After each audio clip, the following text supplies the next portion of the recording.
Welcome to Mark Tales. Today we are going to talk about a product innovation which took the consumer goods industry by a storm. ये है एक बड़ा धमाका करने वाला छोटा पैकेट. विमल, बोलो जुबान केसरी. अबे ये वाला नहीं भाई. It has been adopted by all the shampoo companies in the past 30 to 35 years. Do you want to know about it?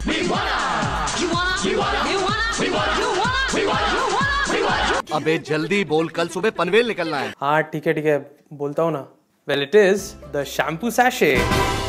I have a distinct memory of the Kirana store from when I was little, looking at all these shining and glittering shampoo sachets hanging from the top, जिन्हें मैंने आज तक कभी खरीदा नहीं है, बस दुकानदार ने चिपकाया है, छुट्टे नहीं है बोल के.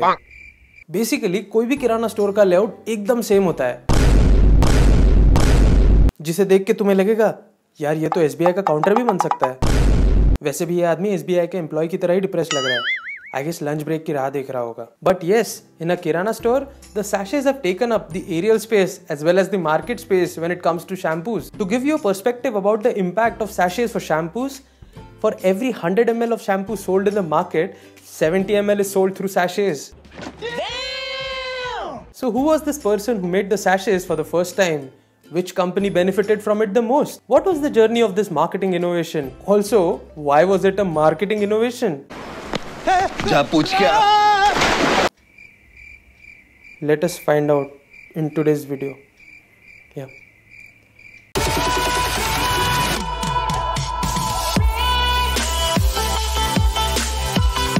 Welcome guys, I'm Aditya.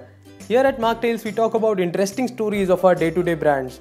If you are new to the channel, do subscribe to it by pressing the red colored subscribe button right below the video, and also press the bell icon so that you would get an update whenever I upload a new video. Today we are talking about the sachet revolution which changed the shampoo industry. This revolution took place in 3 phases. इसको बनाया किसी ने, spread किसी और ने किया और फायदा कोई और ही उठा रहा है. Unlike कोरोना जिसमें सारी चीजें चाइना ही कर रहा है.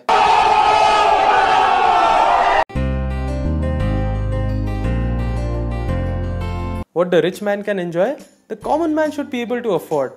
Chinni Krishnan, a maths teacher from a small village Kadalur in Tamil Nadu, was a firm believer of this fact. He believed that the products which are fondly used by the rich should not be out of reach of the underprivileged. Don't worry, he was not the founder of Abibas, okay? One day in 1972, while he was traveling in a train with his wife, a thief stole his wife's bag. When the thief was caught, his wife noticed that the glass oil bottle that she was carrying inside the bag had broken. तो उनकी wife ने casually suggest किया कि अगर single dose का कोई packet होता तो अभी ट्रैवल के दौरान वो उसी एक पैकेट को कैरी करते. और वहाँ चिन्नी कृष्णन सोच रहे थे कि ट्रिप तो 5 दिन का प्लान किया था ना. But this sparked an idea in Chinni Krishnan's head and he decided to make small packets of liquid cosmetics such as hair oil and shampoo. He saw that the hosepipe that was used to water plants was waterproof.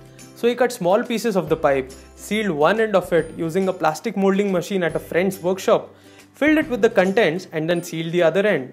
नहीं सारुण के यहाँ कुछ तो गड़बड़ है, जरूर कोई ना कोई गड़बड़. हाँ वो सैशे को खोलने के लिए एक रामपुरी चाकू लगता था बाथरूम में. But after many trials, the first ever easily usable shampoo sachet was made. He custom made a shampoo and packaged them in these small packets. He then started selling it to stores in and around Kadalur on his own. He named the brand Velvet. Velvet was the only shampoo brand which was sold in sachets at that time. Slowly yet steady, the idea soon kicked off. But unfortunately, in 1979, Chinni Krishnan passed away.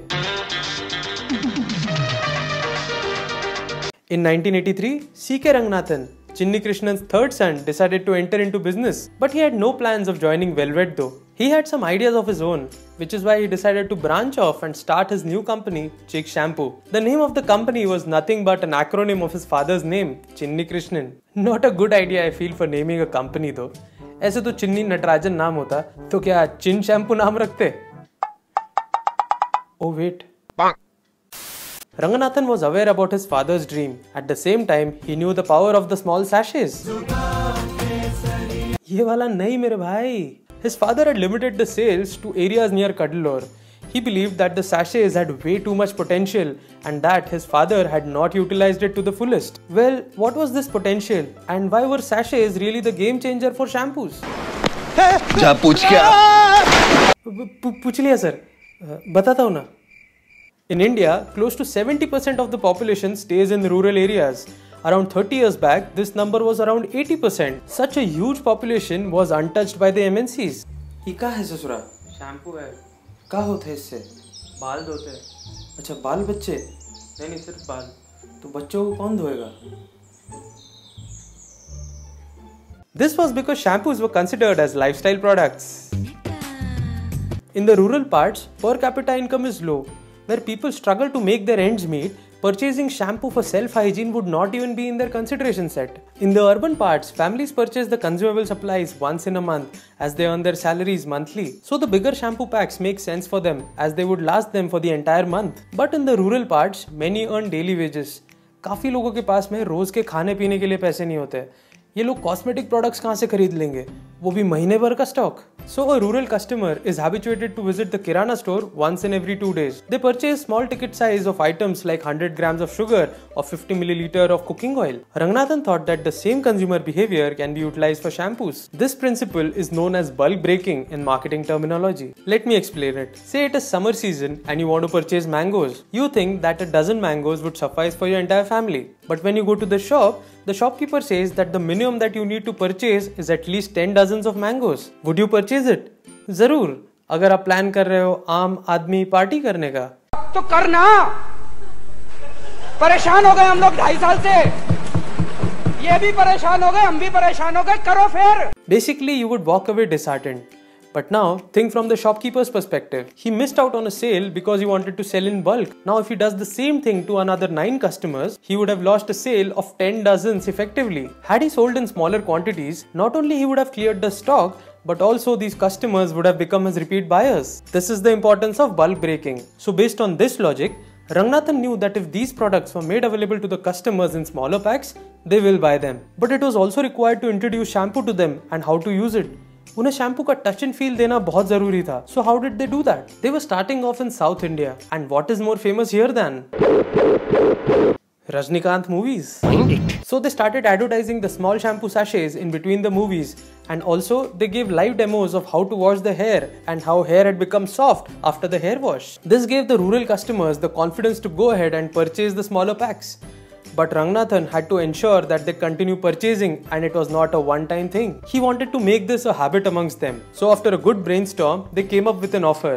If you collect 5 empty sachets and give it to the retail shop owner, you would get back 1 shampoo sachet absolutely free. These campaigns were super hit for them in rural India. They went from a turnover of rupees 5 lakhs in 1984 to rupees 34 lakhs in 1985 to a crore in 1989. Chick shampoo had become successful.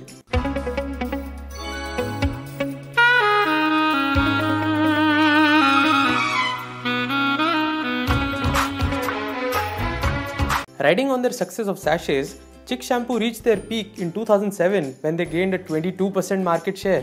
But during the same time, utilizing the habit that Chick had already formed, MNCs like HUL and P&G entered into the sachet segment to capture the customers from rural India.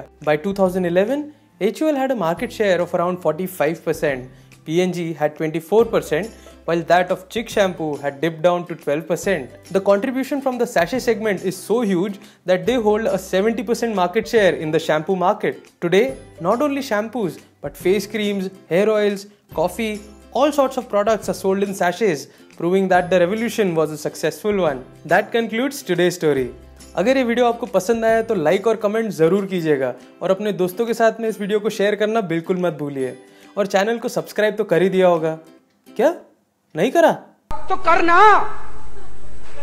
परेशान हो गए हम लोग 2.5 साल से. Thank you for watching.